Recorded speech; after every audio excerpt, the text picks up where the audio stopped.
my friends and fellow Americans, I am very pleased and very privileged to introduce to you the next Vice President of the United States. She was the best-kept secret and surprise so far of the 2008 campaign, and it held until just minutes before McCain announced it. Governor Sarah Palin of the great state of Alaska. She is an historic first-ever female on the Republican presidential ticket, and immediately set about helping McCain with women voters, reminding those who backed Hillary Clinton they can still vote for a woman. It was rightly noted in Denver this week that Hillary left 18 million cracks in the highest, hardest glass ceiling in America. But it turns out the women of America aren't finished yet, and we can shatter that glass ceiling once and for all. She's 44, a mother of 5. Her most recent was born earlier this year with Down syndrome. Considered a solid, pro-life, social, and fiscal conservative, 2 years ago she was mayor of tiny Wasilla, Alaska, population less than 10,000. She was elected governor in 2006 and took office in 2007. Her accomplishments reflect and even echo McCain's reform agenda. I signed major ethics reforms, and I appointed both Democrats and independents to serve in my administration. And I've championed reform to end the abuses of earmark spending by Congress. In fact, I told Congress thanks, but no thanks on that bridge to nowhere. She's already engaged in the energy debate, boosting domestic supply with increased production from her resource-rich state of Alaska. We're now embarking on a $40 billion natural gas pipeline to help lead America to energy independence.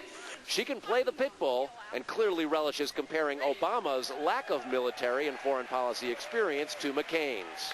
There is only one candidate who has truly fought for America, and that man is John McCain. It was Senator McCain who refused to hedge his support for our troops in Iraq, regardless of those political costs. Thank you. Thank you. And you know what?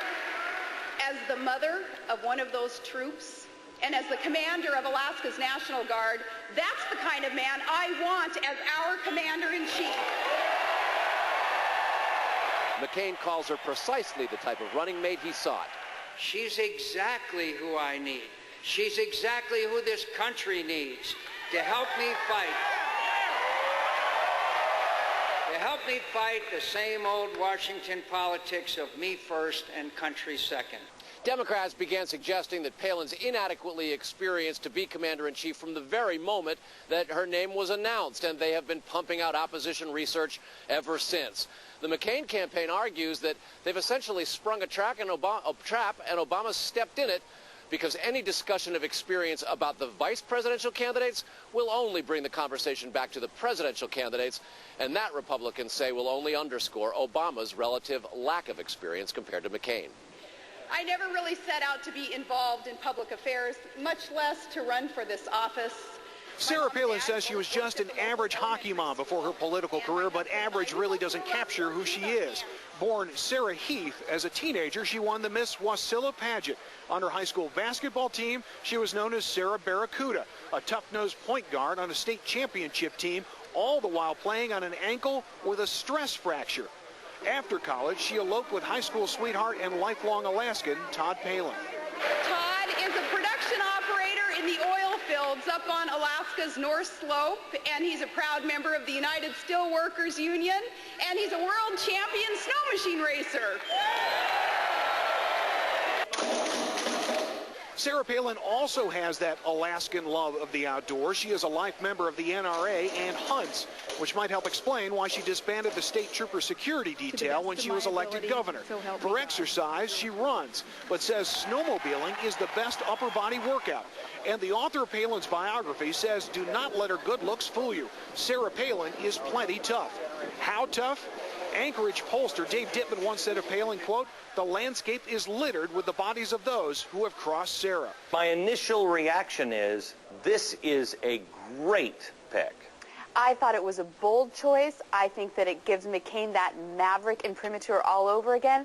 And I thought it was fun. If you watch that today in Dayton, John McCain was beaming ear to ear, and that's not easy for John McCain to do. Yeah. And as I was watching her, oh, Glenn, I couldn't agree more. I felt like I was watching, this is real authenticity, as opposed to the Joe Biden, you know, kid from Scranton, Scrappy Joe thing that we were hearing all week long. If I hear one more time about how he loves Amtrak and rides Amtrak, nobody's riding Amtrak that's, you know, Joe Lunch Bucket. It's $97. I was going to say, Amtrak is expensive. Have you been on it lately? One way from Delaware to New York, it's $97. Oh, yeah, he's Mr. Joe Lunch Bucket. Okay. Right. Here's the thing. Let's just go through some of her qualifications quickly. What I like about her and why I think that this is somebody that I can actually back is she is truly a reformer, not just of Washington, but her own party. She busted the head of the GOP. I think the governor there in Alaska tried to kind of buy her off with a seat on an ethics committee sitting right next to the head of the GOP. She busted them and filed paperwork, an official complaint on the ethics with the GOP. I think that's fantastic. She sure did, and she also opposed that bridge to nowhere. You heard her say it today. She said, thanks, but no thanks. Glenn, honestly, I was moved. I mean, I felt myself getting kind of choked up when I saw her turn to Senator McCain and thank him for this honor, that this is a deep honor. I mean, that was real sincere emotion. I loved her line when she said, you know, that with Hillary, that she had made those 18 cracks in the glass ceiling, but women aren't through yet. They're going to break on through. I thought that was a great line. This is the story of a John McCain home you might not know about. During a combat mission over Vietnam, John McCain was shot down and severely injured. John McCain's new home for the next 5.5 years would be an enemy prison cell. This is where John McCain was starved, beaten, tortured, and maimed for life. So the next time Barack Obama talks about one of John McCain's homes, remember this one.